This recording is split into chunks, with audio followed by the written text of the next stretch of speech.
당신들이 적군과 싸우려고 나가서 당신들보다 많은 적군이 말과 병거를 타고 오는 것을 보더라도 그들을 두려워하지 마십시오. 이집트 땅에서 당신들을 인도하여 주신 주 당신들의 하나님이 당신들과 함께 계십니다. 당신들이 싸움터에 나가기 전에 제사장을 불러서 군인들에게 격려의 말을 하게 하여야 합니다. 제사장은 군인들을 다음과 같이 격려하십시오. 이스라엘아, 들어라. 오늘 너희가 너희의 대적과 싸우러 나갈 때에 마음에 겁내지 말며 무서워하지 말며 당황하지 말며 그들 앞에서 떨지 말아라. 주 너희의 하나님은 너희와 함께 싸움터에 나가서 너희의 대적을 치시고 너희에게 승리를 주시는 분이시다. 그 다음에 장교들은 군인들에게 다음과 같이 지시하십시오. 너희 가운데 집을 짓고 준공식을 하지 못한 사람이 있으면 누구든지 집으로 돌아가거라. 그가 전사함으로써 다른 사람이 준공식을 하는 일이 없도록 하여라. 또 포도원을 만들어 놓고 아직 그 열매를 맛보지 못한 사람이 있으면 그런 사람도 누구든지 집으로 돌아가거라. 그가 전사함으로써 다른 사람이 그 열매를 맛보는 일이 없도록 하여라. 또 너희 가운데 여자와 약혼하고 아직 결혼하지 못한 사람이 있으면 그런 사람도 집으로 돌아가거라. 그가 전사함으로써 다른 사람이 그 여자와 결혼하는 일이 없도록 하여라. 장교들은 군인들에게 또 이렇게 지시하십시오. 전쟁이 두려워서 겁이 나면 누구든지 집으로 돌아가거라. 그런 사람이 있으면 다른 형제의 사기만 떨어진다. 장교들이 군인들에게 이런 지시를 다 끝마치면 군인들 위에 지휘자를 임명하십시오. 당신들이 어떤 성읍에 가까이 가서 공격할 때에는 먼저 그 성읍의 평화를 청하십시오. 만일 그 성읍 백성이 평화 제의를 받아들이고 당신들에게 성문을 열거든 그 성 안에 있는 백성을 당신들의 노비로 삼고 당신들을 섬기게 하십시오. 그들이 당신들의 평화 제의를 거부하고 싸우려고 나오거든 당신들은 그 성읍을 포위하고 공격하십시오. 주 당신들의 하나님이 그 성읍을 당신들의 손에 넘겨주셨으니 거기에 있는 남자는 모두 칼로 쳐서 죽이십시오. 여자들과 아이들과 가축과 그 밖의 성 안에 있는 모든 것은 전리품으로 가져도 됩니다. 당신들이 당신들의 대적에게서 빼앗은 것은 주 당신들의 하나님이 당신들에게 주신 것이니 당신들의 마음대로 먹고 쓸 수가 있습니다. 당신들의 주변 민족들의 성읍에 딸리지 아니한 당신들로부터 먼 거리에 있는 성읍에게도 이렇게 하여야 합니다. 그러나 주 당신들의 하나님이 당신들에게 유산으로 주신 땅에 있는 성읍을 점령하였을 때에는 숨쉬는 것은 하나도 살려두면 안 됩니다. 곧 헷사람과 아모리 사람과 가나안 사람과 브리스 사람과 히위 사람과 여부스 사람은 주 당신들의 하나님이 당신들에게 명하신 대로 전멸시켜야 합니다. 그렇지 않으면 그들이 그들의 신을 섬기는 온갖 역겨운 일을 당신들에게 가르쳐서 당신들이 주 당신들의 하나님께 죄를 짓게 할 것입니다.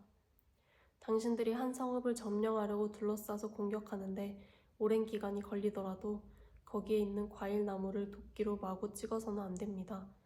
과일은 따서 먹도록 하십시오. 그러나 나무를 찍어버리지는 마십시오. 들에 있는 나무가 원수라도 된단 말입니까? 어찌 그 나무들을 포위하겠습니까? 다만 먹을 열매를 맺지 못하는 나무는 당신들이 알고 있으니 그런 나무는 찍어도 좋습니다. 당신들은 그런 나무를 찍어서 당신들과 싸우는 성읍을 점령할 때까지 성읍을 포위하는 데 필요한 장비를 만들어서 쓰도록 하십시오. 주 당신들의 하나님이 당신들에게 주셔서 차지하게 하시는 땅에서 누구에게 살해되었는지 알 수 없는 사람의 주검이 들에서 발견될 때에는 장로들과 재판관들이 현장에 나가서 그 주검 주위에 있는 성읍들에 이르는 거리를 재십시오. 그 주검에서 가장 가까운 성읍이 있을 터이니 그 성읍의 장로들은 아직 멍에를 메고 일한 적이 없는 암송아지 한 마리를 끌고 와서 물이 늘 흐르는 골짜기, 갈지도 심지도 않은 골짜기로 그 암송아지를 끌고 내려가 물가에서 암송아지의 목을 꺾어서 죽이십시오. 그때 레위 자손 제사장들도 그곳으로 나와야 합니다. 그들은 주 당신들의 하나님이 선택하셔서 주님을 섬기며 주님의 이름으로 축복하는 직책을 맡은 사람으로서 모든 소송과 분쟁을 판결할 것입니다. 이때에 피살자의 주검이 발견되는 곳에서 가장 가까운 성읍의 장로들은 물가에서 목이 꺾인 암송아지 위에 냇물로 손을 씻고 아래와 같이 증언하십시오. 우리는 이 사람을 죽이지 않았고 이 사람이 살해되는 현장을 목격하지도 못하였습니다. 주님, 주님께서 속량하여 주신 주님의 백성 이스라엘의 죄를 사하여 주시고 주님의 백성 이스라엘 사람에게 무죄한 사람을 죽인 살인죄를 지우지 말아 주십시오. 이렇게 하면 그들은 살인의 책임을 벗게 됩니다. 이렇게 해서 당신들은 당신들에게 지워진 살인의 책임을 벗으십시오. 이렇게 하는 것은 주님께서 보시기에 옳은 일입니다.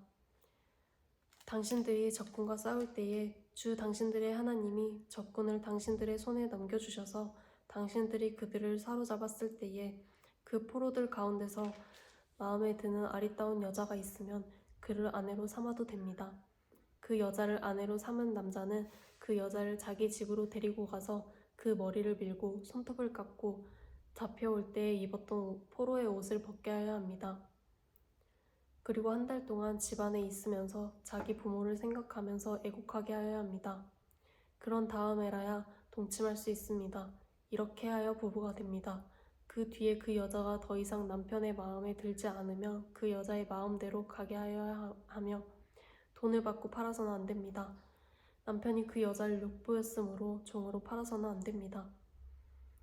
어떤 사람에게 두 아내가 있는데 한 사람은 사랑을 받고 다른 한 사람은 사랑을 받지 못하다가 사랑받는 아내와 사랑받지 못하는 아내가 다 같이 아들을 낳았는데 맏아들이 사랑받지 못하는 아내의 아들일 경우에 남편이 자기의 재산을 아들에게 물려주는 날에 사랑받지 못하는 아내에게서 난 맏아들을 제쳐놓고 사랑받는 아내의 아들에게 장자권을 줄 수는 없습니다.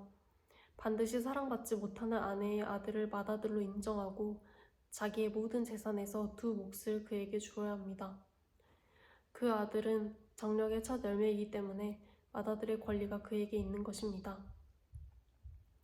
어떤 사람에게 아버지의 말이나 어머니의 말을 전혀 듣지 않고 반항만 하여 고집이 세어서 아무리 타일러도 듣지 않는 아들이 있거든 그 부모는 그 아들을 붙잡아 그 성읍의 장로들이 있는 성문 위에 회관으로 데려가서 그 성읍의 장로들에게 우리의 아들이 반항만 하고 고집이 세어서 우리의 말을 전혀 듣지 않습니다. 방탕한 데다가 술만 마십니다 하고 호소하십시오. 그러면 그 성읍의 모든 사람이 그를 돌로 쳐서 죽일 것입니다. 이렇게 하여서 당신들 가운데서 악의 뿌리를 뽑아야 합니다.